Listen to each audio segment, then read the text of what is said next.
Hello friends, great to all. You are most welcome in my YouTube channel and Facebook page GR Kumawat sir. आज हम personal pronoun के it के बारे में बात करेंगे। इट एक पर्सनल प्रोनाउन के जो वस्तुओं के लिए सब्जेक्ट का काम करता है, ऑब्जेक्ट का काम करता है और नॉन लिविंग थिंग्स और प्लस जानवरों के लिए यूज होता है।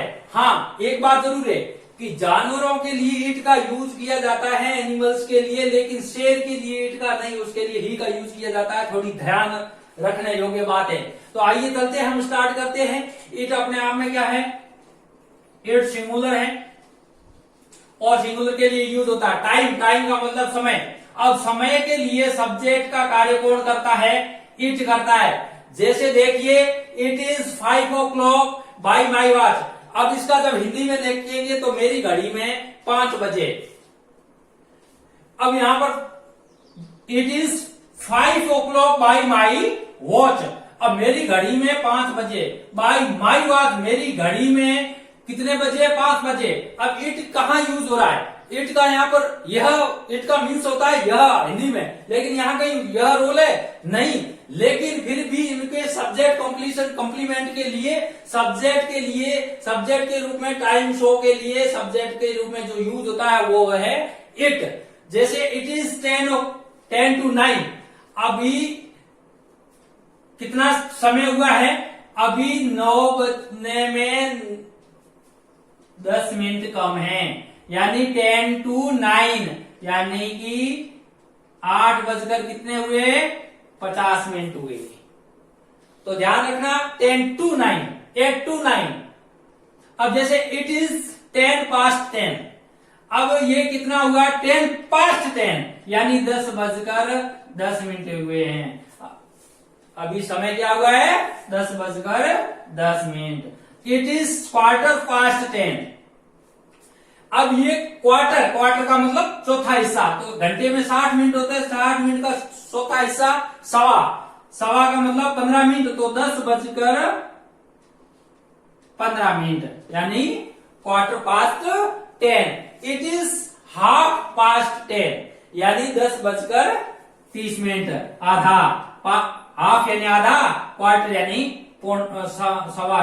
तो ये 10 बजकर 30 मिनट। इस प्रकार से टाइम का ध्यान रखना है और टाइम का एक्यूरेट टाइम कैसे किसी को बताया जाता है या कैसे उसको पढ़ाया जाता है, रीड कैसे किया जाता है, स्पोकन कैसे किया जाता है, इसका हमें विशेष ध्यान रखना चाहिए। क्वार्टर और पास्ट यानी 10 to और पास्ट, इन दो शब्दों का, फिर उसके बाद में क्वार्टर, हाफ, इनका भी ध्यान रखना है, ताकि आपको कोई भी पूछे तो आपके इंग्लिश स्पोकन में, आप इंग्लिश में भी अगर अपना समय को अगर किसी को बताओ, शो करो, तो करेक्टली आप शो कर सको। नेक्स्ट अपन बढ़ते हैं वेदर। वेदर का मतलब होता है मौसम, WEATHER। हालांकि शब्द दिखना चाहिए मेरे हिसाब से। वेदर और ये सिंगुलर के लिए यूज होता है, ध्यान रखना है, अनकाउंटेबल है। तो इट इज ड्रीजलिंग, यानी बूंदाबांदी हो रही है। अब बारिश हो रही है, बूंदाबांदी हो रही है, तो यह बूंदाबांदी हो रही है नहीं, हिंदी में कैसे बूंदाबांदी हो रही है, लेकिन ये अंडरस्टैंडिंग है। वेदर के लिए, सब्जेक्ट कंप्लीशन के लिए हम किसका यूज करते हैं? वेदर के लिए इट का यूज करते हैं, सब्जेक्ट के लिए। अब इट इज ब्लोइंग, अरे हवा चल रही है। अब next, it was extremely hot, यानी गर्मी बहुत तेज है, गर्मी बहुत तेज है। लेकिन सब्जेक्ट के लिए किसका प्रयोग किया? इट का। तो ध्यान रखना, जब भी वेदर से संबंधित, टाइम से संबंधित, जब भी सेंटेंस स्ट्रक्चर की बात आए तो सब्जेक्ट के रूप में किसका हम यूज करेंगे? इट का करेंगे। उसके बाद में वस्तु के लिए, I vote a novel fire on mountain written by Anita Desai. अब ये अनीता देसाई, हालांकि यहां लिखा नहीं है मैंने, लेकिन फिर भी बता देता हूं। आई वोट यानी मैंने खरीदा। क्या खरीदा? अ नोवेल, एक नोवेल खरीदा। कौन सा? फायर ऑन माउंटेन, पहाड़ों पर आग। अनीता देसाई का बहुत प्रसिद्ध नोवेल है और उस नोवेल को मैंने खरीदा।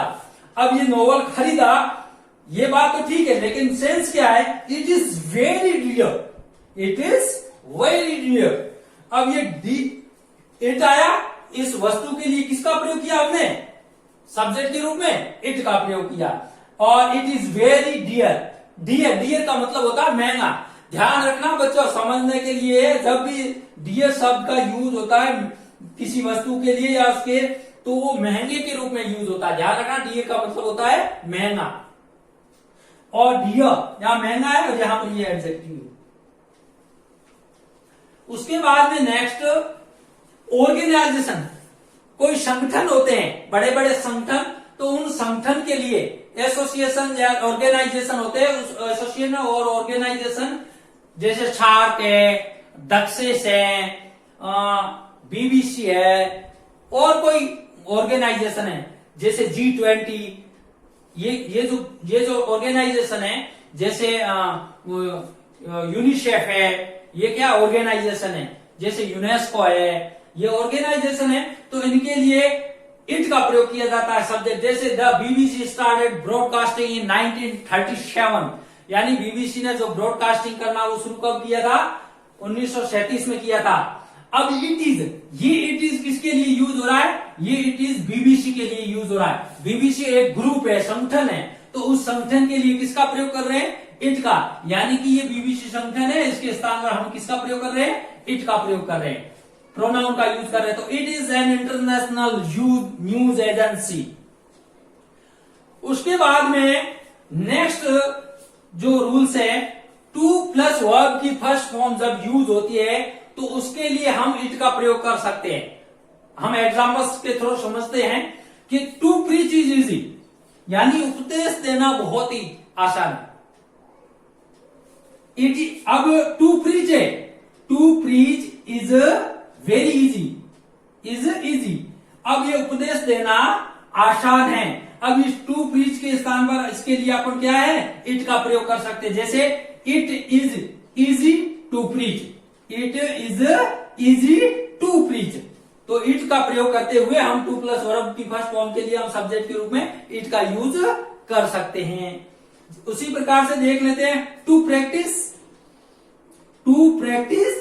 इज डिफिकल्ट, यानी अभ्यास करना बहुत कठिन होता है। तो it is difficult to practise, यानी अभ्यास करना। इट किसके लिए आया? टू प्लस वर्ब प्रैक्टिस के लिए आया ये।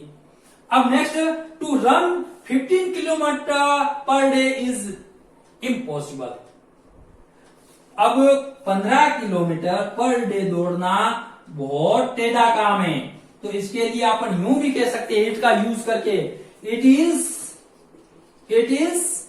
इम्पॉसिबल। इसको पॉसिबल नहीं पढ़ेंगे, इम्पॉसिबल, पॉसिबल होता है इसको। Correct pronunciation is impossible, possible नहीं होता, इम्पॉसिबल। तो it is impossible to run 15 kilometre per day. Next है इम्पर्सनल सब्जेक्ट, अव्यक्तिगत कर्ता। जब इट इम्पर्सनल सब्जेक्ट के लिए यूज होता है तो उसके लिए आइए देखते हैं क्या होता है। इम्पर्सनल सब्जेक्ट कहते हैं किसको है, पहले ये समझ लेते हैं। जब इट को सब्जेक्ट के रूप में किसी व्यक्ति के लिए यूज किया जाता है, यानी इट का प्रयोग जब सब्जेक्ट के रूप में किसी व्यक्ति के लिए यूज होता है तो उसको हम इम्पर्सनल सब्जेक्ट कहते हैं। आइए उसका स्ट्रक्चर क्या रहेगा, सेंटेंस स्ट्रक्चर क्या रहेगा, इसको भी अपना भली बाती समझ लेते हैं। जैसे इट इज प्लस उसके बाद में सब्जेक्ट जो भी है प्रोनाउन आएगा, प्लस हु आएगा, प्लस वर्ब आएगी, या कोई यहाँ नाउन या प्रोनाउन जो भी होगा वो होगा। नाउन सब्जेक्ट के रूप में होगा या प्रोनाउन होगा। यहाँ पे it is subject plus who plus direct verb. उसके बाद में it is plus subject plus home plus subject plus verb. अब होम क्यों आएगा? क्योंकि होम ऑब्जेक्टिव केस है, हु सब्जेक्टिव केस है, इस कारण से इसके जस्ट बाद में वर्ब आ जाती है। लेकिन इसमें क्या होता है कि home plus subject plus verb आती है। अब आइए हम इसके एग्जांपल्स देखते हैं ताकि चीज और क्लियर हो जाए। जैसे इट इज इट इज के बाद में आई आएगा कि मी आएगा, तो ये आपको मैंने समझा दिया है पहले कि आई सब्जेक्टिव केस है और मी ऑब्जेक्टिव केस है। तो यहां हमें सब्जेक्ट लेना है, तो सब्जेक्ट क्या आएगा? तो आई आएगा। इट इज आई हु, अब यहां पर बी वर्ब आएगी। बी वर्ब कौन कौन सी है? इज, आर, एम, वाज, वर, ये बी वर्ब है। तो यहां पर बी वर्ब के रूप में क्या आएगा? आई के साथ में एम आएगा। यहां सब्जेक्ट कौन है? आई है। ये तो इम्पर्सनल सब्जेक्ट है, लेकिन पर्सनल सब्जेक्ट कौन सा मुख्य? आई है।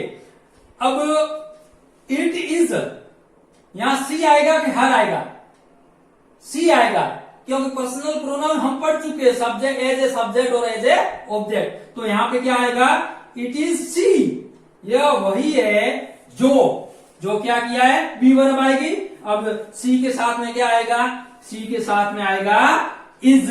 तो it is see who is your friend, जो कि आपकी सहेली है। इट इज यू, यहां पे यू का यू ही रहेगा, क्योंकि यू सब्जेक्ट और ऑब्जेक्ट दोनों में समान रहता है। तो इट इज यू हु। अब बी वर्ब यू के लिए क्या आएगी? आर आएगी। तो ध्यान रखना, इज, आर और एम ये प्रेजेंट इन कंटिन्यू टेंस में आती है और लिंकिंग वर्ब के रूप में प्रेजेंट टेंस के लिए is, are, am be verb के रूप में यूज होती है। उसके बाद में इट इज ही, क्योंकि ही सब्जेक्ट है, हिम ऑब्जेक्ट के रूप में होता है। तो it is he who is help you. अब यहां पे हेल्प आएगा कि हेल्प्स आएगा, इस बात का थोड़ा सा समझने की जरूरत है। कैसे समझेंगे? यहां हेल्प्स आएगा, इट इज हेल्प्स आएगा। हेल्प्स कैसे आया? क्योंकि सब्जेक्ट क्या है? ही है, और प्रेजेंट इंडेफिनिट में जब सब्जेक्ट सिंगुलर होता है तो वर्ब के साथ एस या ईएस का यूज किया जाता है। इस कारण से यहां हेल्प्स आएगा। अब यहां पर next sentence, it is they या देम, दे आएगा। अब दे प्लूरल है, तो यहां पर मीट है और यहां पर यस्टरडे आया, होम वी यस्टरडे, तो यस्टरडे मीट की सेकंड फॉर्म मैट आएगा। अब ये जो मीट मैट, ये जो वर्ब की फॉर्म का फॉर्म जो ये मामला है, ये हम वर्ब पैटर्न में पढ़ेंगे, वर्ब के उसमें देखेंगे। नेक्स्ट है it is Roshni home you very much. अब ये वही रोशनी है home you love very much. अब यहां पे सब्जेक्ट कौन? यू है। अब यू के अनुसार यहां पर वर्ब आएगी, यू के अनुसार। It is we. अब यहां वी सब्जेक्ट है, तो वी सब्जेक्ट है, तो यहां पे हु हेल्प। इस प्रकार से इस स्पेशल यूजेज ऑफ इट आपने अच्छी तरह से समझ लिया होगा, आशा करता हूं। आगे भी आप इसको, मेरे वीडियोस को अगर अभी तक आपने अगर लाइक नहीं किया है, सब्सक्राइब नहीं किया है, तो अच्छा लगे तो जरूर लाइक करना, शेयर करना और सब्सक्राइब करना। Thank you so much for watching video. Bye bye.